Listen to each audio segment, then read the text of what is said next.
Cool. Hopefully folks can see my screen. Just again, my name is Roy Hasson. I'm a principal product manager for AWS Lake Formation. With me, I got Jalpreet. He's a senior software engineer, at Ahana. We're going to kind of break up the session into a couple parts. So I'm going to kind of walk through a little bit what AWS Lake Formation is, what are some of the capabilities, and then talk a little bit about the integration work that we're doing. And then I'm going to pass it on to Jalpreet, and he'll give you an overview of Ahana, what they're doing, and then bring it all together to show how the integration comes together. All right. So just kind of quickly, just to level set, the reason why we're talking about this, the reason why Lake Formation was even created and why, Presto and Ahana and all this stuff that we're talking about is really important is because of what our customers, all of us and companies are actually trying to do, right?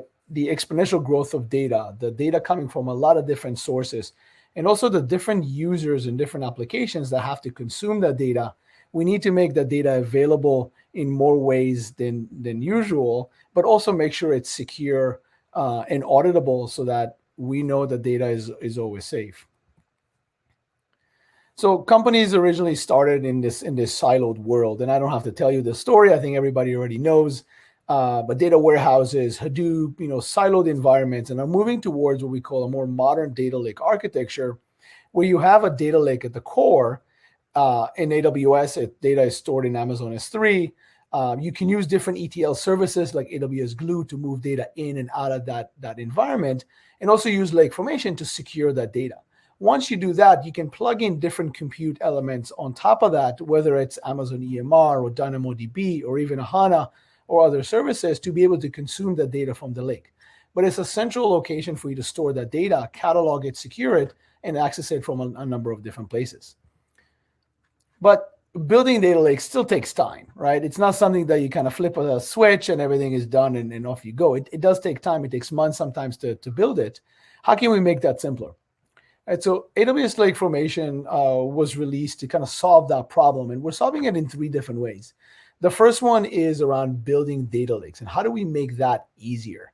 So moving data, storing it, cataloging it, managing inside of the data lake is something that Lake Formation tries to solve and simplify for your environment. So we did announce something called Governed Tables at reInvent. This is another way for us, for you to take data, bring it into a table format that's fully managed and automated, so you can actually bring data in and not worry about the underlying storage. Is my data compacted? Do I have fragmented data? Am I structuring correctly? So Governed Tables handles all of that for you automatically. The second component is simplifying security management. Now the data is in S3, you want to be able to catalog it using the Glue Data Catalog, but then how do you define permissions? If a user wants to access that data, typically in AWS, you have to assign an IAM permission, right? Or you have to define some S3 policies. To do that at scale is difficult. And what if you wanted to do fine-grained controls to be able to restrict access to columns and even rows? Lake Formation lets you do that without the complexities of managing different policies across different environments. It's a single place to manage all of your security. And then the third one is around providing self-service access to data through the catalog. So now data is easily discoverable, but also through a concept of cross-account data sharing inside of Lake Formation. So now you can take data sets and you can share them from one data lake to another data lake.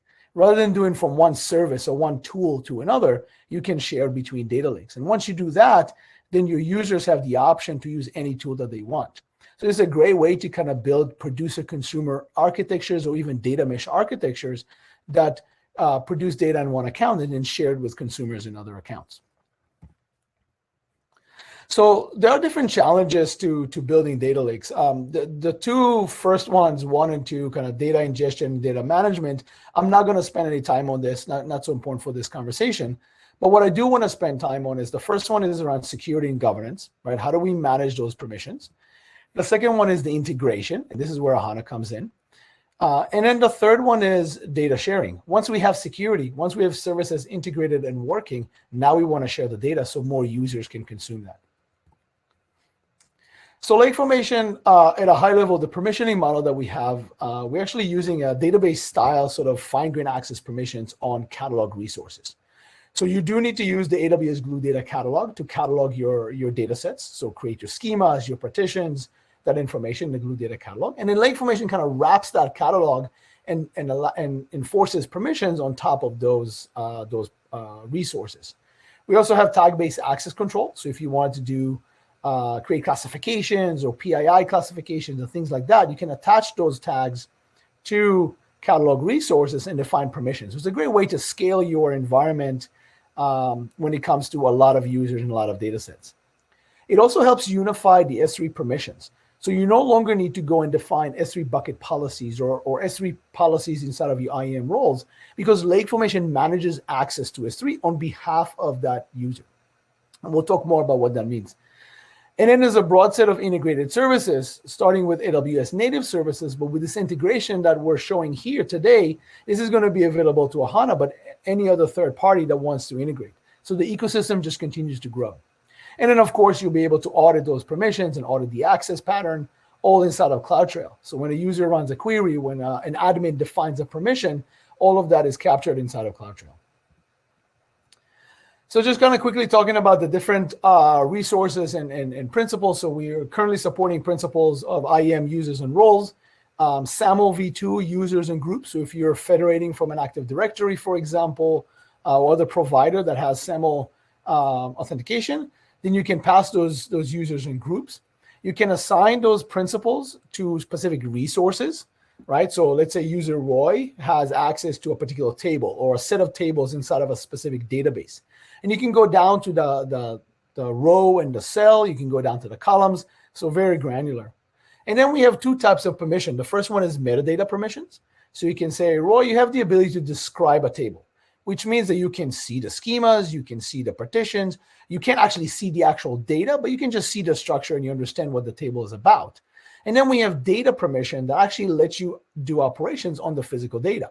Right? I want to be able to select the data. So I want to run a select query that actually reads the data and shows me the results. I want to be able to insert, right? Or I want to delete.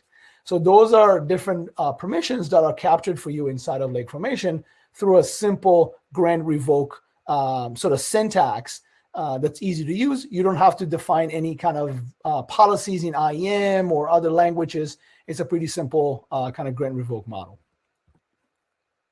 So setting up permission, just kind of very quickly here, you can go into the Lake Formation console. You can pick your principal, right? This is an IAM user or role, a SAML identity, external accounts, which I'll talk about in a second.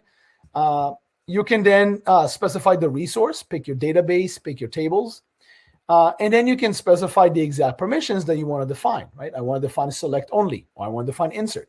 We also have this grantable permission model that says that if the user who is defining these permissions is a data steward or a data owner, and they want to delegate the ability for other users to also assign permissions, this is grantable. So if Roy is the data owner, he can give Jalpreet access to also grant other users select permissions or insert permissions. So that's what grantable is.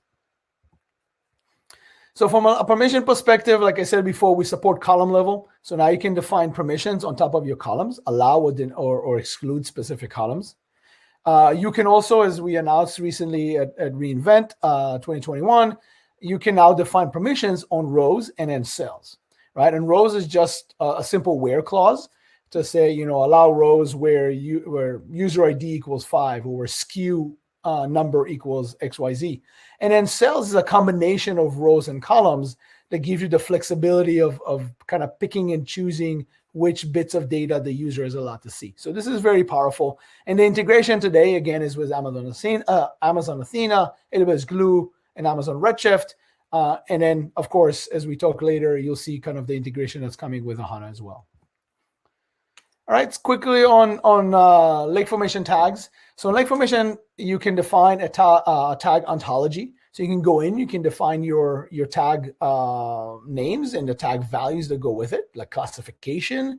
And the value would be maybe sensitive or public. And in here, we can do the staging environment. And this is a test, QA, and prod.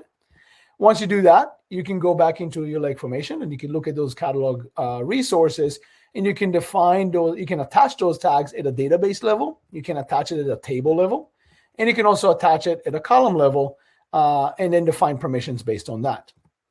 right? So once you do that, you create your policies on those tags, and then the same principles that you already have defined now are enforced based on those tags. So rather than defining, access based on the column names or the table name, now you can do it on tags. So it's a really nice way to scale your permissions for a lot of resources.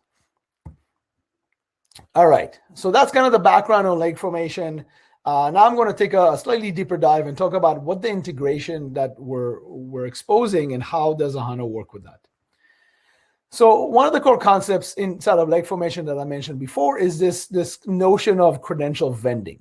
And the way this is handled is through this concept of data lake registration. So in this case, you go to Lake Formation and you register a set of S3 paths, right? It can be any of them, right? It can be a bucket level. It can be down to a specific path. So you register a path with a specific IAM role. And that IAM role has permissions to both read and write to that bucket. Now, Lake Formation uses this IAM role to assume that role and then vend those temporary credentials to the calling service.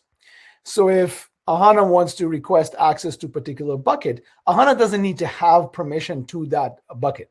Lake Formation has permissions and will vend credentials to Ahana when they need it based on what table, what permissions that particular calling user or role has on that table, right? So for example, if Roy wants to do select star from table users, but table users, Roy only has permission to select it, to read that data, then Lake Formation will vend credentials to Ahana with get objects permissions only, right? It will not give it put objects because Roy doesn't have permission to write to that table. And then Ahana will use those credentials to read data from S3 and do all the security filtering after that. So let's kind of walk through a quick example of what this looks like. So the first thing you do inside of Lake Formation is the administrator, you enable vending, right? So by default, it's disabled. You do, as an operator, have to enable it and allow Ahana and other services to use it. You also register your data location. So like I showed you before, the path and the IAM role. And then you can set permissions on resources, right? Roy gets read permission to table users. And then Roy runs a query. He's using any of the AWS services or maybe a third party like Ahana that's integrated with Lake Formation. That request goes out to Lake Formation. Lake Formation says, okay, yep, Roy has permission to that table. I'm going to grant temporary credentials to the service, not to Roy. Roy never gets those permissions. It goes to the service. And then the service will make a request to S3 using those credentials, retrieve the objects related to that table, and then actually do all the enforcement of policies and filter the results before returning those results back to the user, to Roy in this case. So all the exchange, the credential exchange, the data access, and also the enforcement and filtering of data is handled by the service itself. So this is the distributed model of credential vending. There is another option that we introduced at this past reInvent that we call this called the storage API. And think of this as a layer that sits in front of Lake Formation and S3 and simplifies how data is accessed. So in a similar mode, you go into Lake Formation, you actually register your data location and you set your permissions. In this case, you don't have to enable vending because it's already assumed that the Lake Formation Storage API is a trusted entity that knows how to work with Lake Formation and does not need to be enabled. So in this case, Roy again runs a query through any of these services. And then there's a new API, the storage API that you call and you say, hey, I want to read this data. Once that storage API receives that request, it goes into Lake Formation and it says, hey, does the user have permission? Yes, they do. Okay, let me go to S3 and grab the data. It gets the data. It filters the results in the storage API, like behind the scenes. And then it return the filtered results back into the service, and the service returns the results back to the user. So instead of doing the filtering on the individual services, now the filtering of the data is handled for you by Lake Formation. So these are the two options. In this conversation, we're focusing on option number one, which is credential vending. But those two options are available to third parties and to our partners to integrate with Lake Formation. All right, so quickly shifting to data sharing. So in this case, we talked about data sharing. Primarily, it was AWS native services. But because of this integration, because of these two options that we're exposing, now third parties can be part of this data sharing ecosystem. So this is really, really powerful. You can take data from account A and share it with account B, define permissions on it, and then any of those integrated services can access it, right? And we're seeing a lot of customers actually using this model to build data mesh architectures and produce consumer architectures because sharing becomes that much easier. So just as an example of what this looks like, on the left side, I got a producer account. Maybe this is our sales account. They have a set of resources, maybe a sales table, an opportunities table. They want to share that. So they actually grant permission to an external account through Lake Formation. Lake Formation then creates a resource link, a share to the consumer account. And those resources show up in the consumer account. Next, the consumer can actually create a local resource or local link to those resources. And all this does is says that, hey, maybe I want to call this table something different. I don't want to call it opportunities. I want to call it my opportunities or my ops or whatever. So you have the option to kind of give it your own, unique name for the local consumer that would make sense to them. And then you define permissions on those resources. Now that they're there, you can define finer grained permissions. It does require the grantor, the one who's granting the resource, to actually have grantable permissions, like I showed you in a couple slides ago. Again, this is just a detail. But anyway, now you define permissions, and then all those integrated services can start querying the data. So that's really powerful, right? You can take data sets and share between data lakes, right? Between consumers of producers and consumers of the data lake. And you don't need a specific service to say share between this data warehouse and this data warehouse. I can use any service that I want that's integrated. So how do we do it? A couple of screenshots from the console here as well. So you pick the external accounts. You pick which account you want. If you have an organizational unit, organization in AWS, then you can use them as well. It's a quicker mode. And then you specify which resources you want to share. So a database, a table, all tables. You can also share specific columns of a table. This is really helpful when you have partners that maybe you have a large table that holds information about a bunch of different partners, but you only want to expose some data to some partners. You can use column level sharing. And then you define your permissions, right? What do you want the end to use? And then the grantable permissions you see in the bottom is how you give that consumer account the ability to further define permissions on that data set. All right, so that kind of is it. So again, lake formation is just a way to simplify how you build data, how you build data lakes, how you secure your data in a data lake, and how you share the data and build a modern data architecture using the sharing paradigm. So with that, thank you. This is my part. I appreciate if there's any questions, put them in the chat. Be happy to answer. And then I'll pass this on to Jalpreet.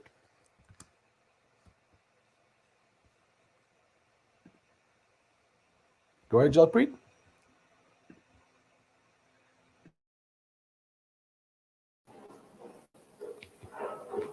Thanks, Roy.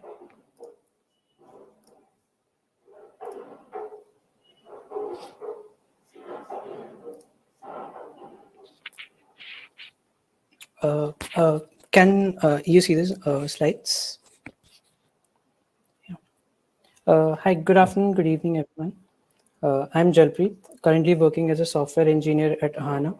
And today in this session, I will be talking about how we can authorize Presto with AWS Lake Formation. Before I get started, let me give you a quick overview of my session. First, I'm going to talk about the current security options available for authorization in the Presto Hive connector and what was the motivation behind integrating with AWS Lake Formation. Then I'll be highlighting the high-level design of the Presto and AWS Lake Formation integration. For the bulk of the talk, I'm going to be talking about the architecture in detail, the new components that we have added to Presto as part of the integration, and what happens when a user submits a query. That is basically the authorization flow. Then I'll conclude with a brief demo of the integration, showcasing the various capabilities from Presto. To begin with, let's have a look at the current state of the authorization models which are natively available in Presto for the Hive connector.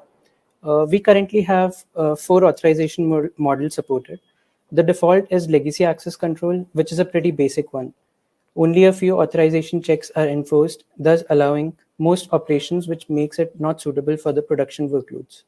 The second one is read-only access control, which can be good for a certain set of clusters where you're just reading the data.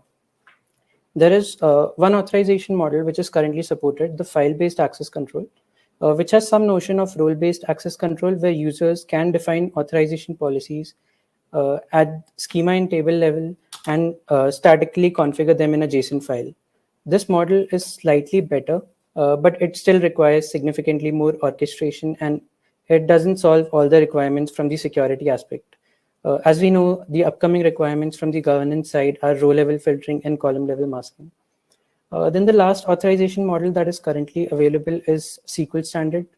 It enforces the same SQL standard based authorization as Hive does, but it has its own limitations as well, as it doesn't work when using AWS Glue as a metastore. It also requires a lot of role management to be handled from Hive, and therefore not a very user-friendly authorization model when using from Presto. So looking at the current state, there is a serious need of a more advanced authorization plugin, and this is where AWS Lake Formation comes in. Now let's move on to the next part on what was the motivation behind integrating with Lake Formation. Earlier in the session, Roy gave a detailed overview on the current features and various new capabilities that AWS Lake Formation recently launched. This integration allows users to quickly set up a secure data lake and run ad hoc analytics on the data lake with Presto. One of the primary motivation factors behind this integration is that Amazon S3 is the most popular storage for data lakes. So with this integration, AWS users can integrate Presto natively with AWS Glue, AWS Lake Formation, and Amazon S3, seamlessly bringing Presto to their existing AWS data lake stack. Not only does AWS Lake Formation simplify security management by allowing users to centrally define and enforce security, it also provides a centrally managed UI, which wasn't available until now with any of the authorization plugins that we had in Presto till now. Lake Formation also gives you a comprehensive set of integrated services that can integrate with Lake Formation and obey the permissions that are in there. Since all the permissions that you specify with Lake Formation are centralized and they are in a single place, we can audit all the activity that takes place in our data lake. One of the main drawbacks of all the currently available authorization models in Presto was none of them supported fine-grained permissions at row level or column level. With the latest release of Lake Formation, we can enforce fine-grained permissions, which include database, table, column, as well as row permissions. Now that we have discussed the motivation behind this integration, let's move on to the high-level design of Presto AWS Lake Formation integration. Okay, so let's look at the implementation approach which we took for this integration. So AWS Lake Formation exposes well-defined APIs which can be used to fetch the policies defined in Lake Formation and also APIs to generate temporary credentials to read data from Amazon S3. These APIs made it possible for Presto to add AWS Lake Formation as an authorization model in a plugin-based manner. Moving on to the high-level design, let's start by talking about the core component of this integration. That is where the access checks happen. One of the advantages with Presto is that Presto SPI already supports a way to develop custom authorization module for a specific connector, where the developer can go and implement a concrete implementation of the connector access control, which can be configured for a particular connector like Hive or Glue, which then gets all the callbacks before beginning the actual query execution in Presto. It has a pretty neat set of callbacks, whether a particular user can do show tables, whether a user can select, insert, create, drop, and it can even filter schemas based on access. So that sets a base for writing a custom plugin, and that is the approach we have taken. We have written a custom connector access controller, which basically integrates with the AWS Lake Formation APIs. It's a pretty lightweight implementation. It does a couple of things. First, on every query, it will fetch the policies using the Lake Formation APIs for a specific table and user combination. and keep it in the memory in a cache, we benchmarked it and looked into it as we wanted to ensure that this security plugin does not add any level of overhead to the existing query execution times. That's why we decided to store and process the cache in Presto memory itself. Once these policies are cached, the connector access control implementation will go about evaluating every incoming access request against these policies, and depending on that, it will allow or reject access to the user. The policies fetched from AWS Lake Formation will be cached and refreshed after a configurable time period. Now in the coming slides, we will talk about some of the major components in this design, which we have added to Presto as part of this integration. And we'll discuss about the overall authorization flow also in one of the coming slides. The first component I would like to talk about is AWS Glue security mapping. So we have a few questions to answer first. What is this component and why do we need it? To answer these questions, first we'll have to understand what happens in the current Presto and AWS Glue integration. Currently, when configuring any AWS Glue catalog in Presto, it is allowed to configure only one catalog level IAM role, which will be used for all interactions with AWS Glue catalog APIs. There is no concept of user-specific IAM roles, but with AWS Lake Formation, we would require user-specific IAM roles to interact with the Glue catalog APIs, since every API call checks the permissions of the caller IAM role. To make this possible, we have introduced AWS Glue security mapping. This will allow flexible security mapping for AWS Glue API calls, allowing for separate IAM roles for specific users. The security mappings would again be configured via JSON config file, and they will be cached and refreshed in memory after a configurable period of time. As you can see in this diagram, different sets of users can be mapped to different IAM roles. For example, here Alice and Bob are mapped to a data analyst IAM role.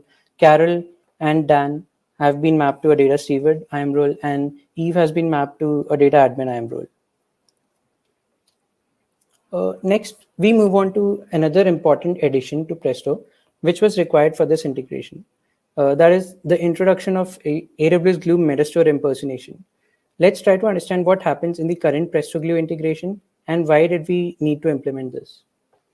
In the current design, up until now, since all the AWS Glue catalog API interactions were being done using a globally configured IAM role, due to this, there was no requirement of user context while making these catalog API calls, since the IAM role being used was independent of the user. But now, to make use of AWS Glue security mapping, we should know that the current user, while making these API calls. So we have introduced user context in the Presto Glue integration as part of the AWS Glue Metastore impersonation. The user context would contain the user information required for our use case. As a part of this change, any API call made to AWS Glue catalog APIs will be using a request per request credentials provider that will be configured with the respective IAM role that is mapped in the Glue security mapping. As can be seen in this diagram, Presto will now be making use of AWS Glue security mapping along with Glue Metastore impersonation while making any call to AWS Glue data catalog APIs. Now moving on to the last important component added as part of this integration, the AWS Lake Formation S3 configuration provider. First, let's try to understand the current Presto Glue integration and what was the rationale behind adding this component. In the current design, a single S3 file system object configured with the catalog level IAM role is cached for each S3 bucket that is accessed. With Lake Formation integration, we need to retrieve temporary credentials using AWS Lake Formation credential vending APIs to read data from Amazon S3. Since the temporary credentials have to be generated as the user as well as a table level, we have to introduce a mechanism to dynamically update the S3 credentials based on the table whose data is being accessed. This is where this component will come into the picture. This component will be a custom implementation of the dynamic configuration provider. The implementation would include retrieving the temporary credentials by leveraging the credential vending APIs and then dynamically update the Presto Hadoop configuration object. As you can see in this diagram, first Presto will be retrieving the temporary credentials from AWS Lake Formation APIs and then read the data from Amazon S3. Now let's try to understand the authorization flow when a user submits a query. First, by leveraging the AWS Glue security mapping, the IAM role that has been mapped to the user's identity will be identified. Then, the next step is by using Glue Metastore impersonation, the IAM role identified in the previous step will be used to fetch the metadata from AWS Glue Catalog APIs. The next two steps are part of the AWS Lake Formation access control. The first part of that is using the AWS Lake Formation and Glue Catalog APIs. Policies that are defined in AWS Lake Formation will be fetched.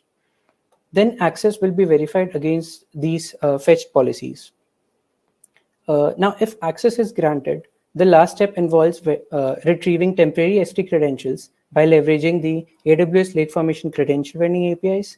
And then these credentials will be used to read data from Amazon S3. So this is just a brief authorization flow for this integration. Now we'll have a brief demo of this integration. I'll just...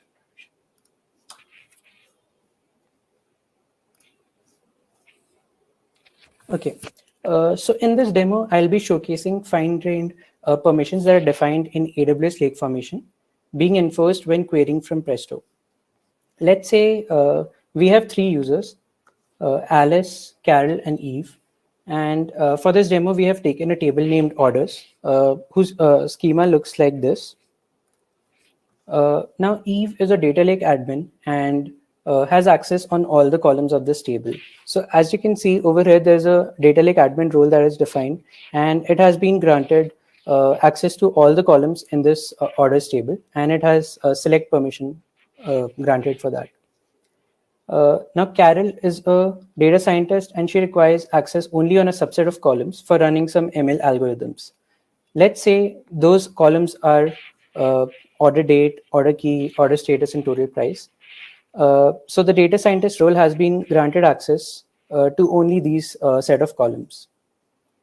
Now, a third user, Alice, is a data analyst and wants to analyze data only for orders placed by a subset of customers.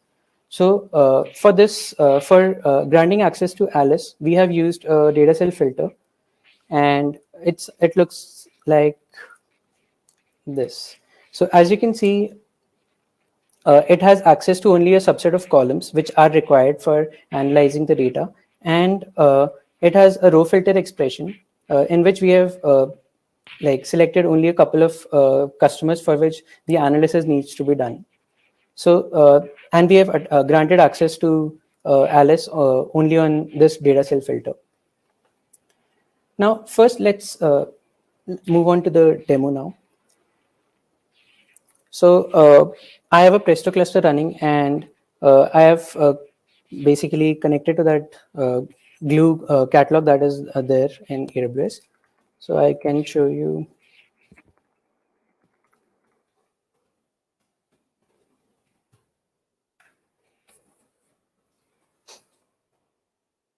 So yeah, so this is the table that we had seen over there. This is the schema.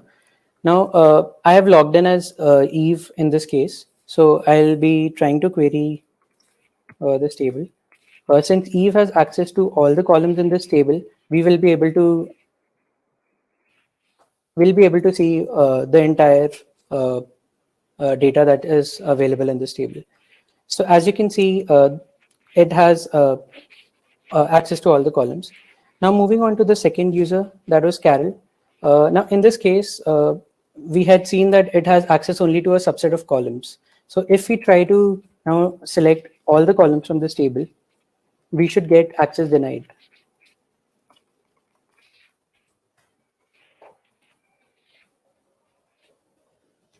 Yeah, so as you can see that we get a message that Carol does not have select privilege on the remaining columns on which it does not have access.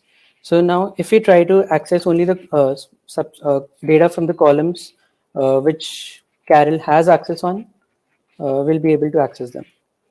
I'll just select a couple of columns.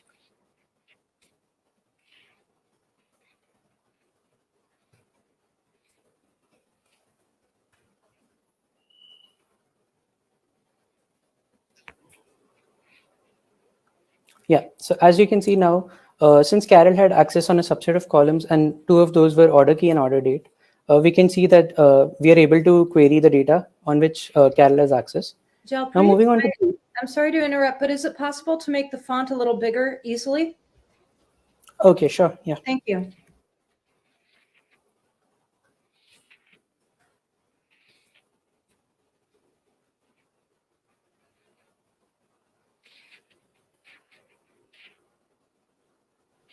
Okay. Yeah. So the last user we have is Alice, and we had seen that we have applied a data cell filter to this user. So when we try to access all the columns, first of all, this should give an access denied error, since it also had uh, it also had access only on a subset of columns. So as we can see, it sends an error message. Now, when we try to access the remaining columns,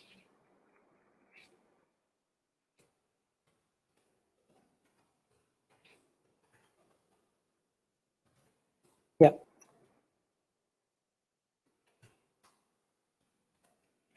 yeah. So for this row level filter that we had applied was on the column customer key. So this should only return the set of customers on which Alice has access on.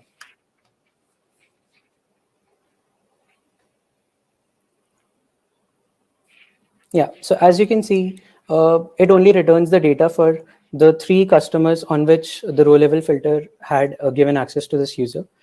So this was just a brief demo on the integration. Uh, just, yeah, yeah, that's it from my side. Thank you.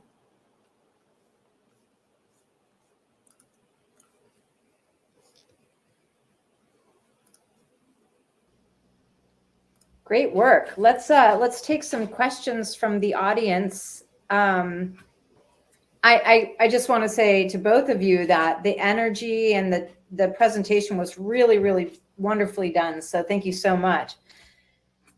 And Santosh agrees. Any questions, everyone? Oh, I think, yeah. So we had talked about, do you have plans to release this integration to open source? From our side, from the side of Ahana, Jalpreet, what do you have to say?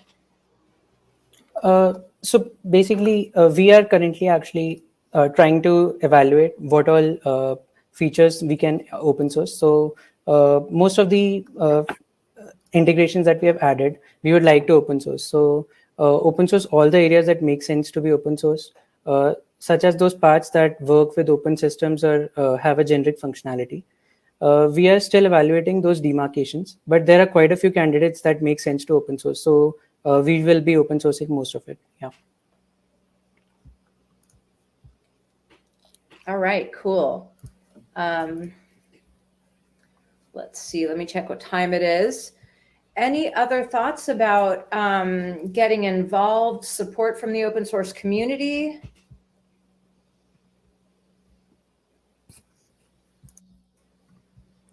Hello, sorry, I missed the question.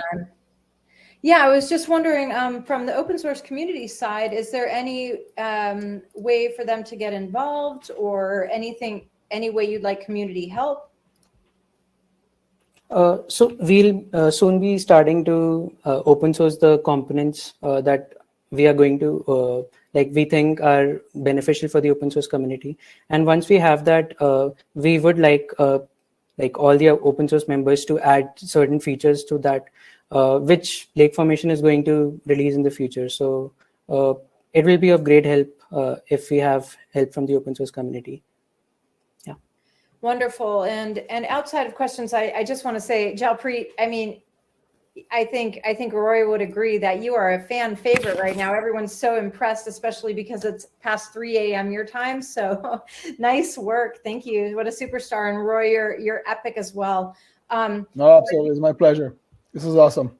Cool. I think we could encourage everyone to join us in the Slack if they have any questions, because sometimes you don't think of it until a little bit later. So everyone head on over to, it is prestodb.slack.com. I'll throw it in the chat box, and we can carry on our conversations there.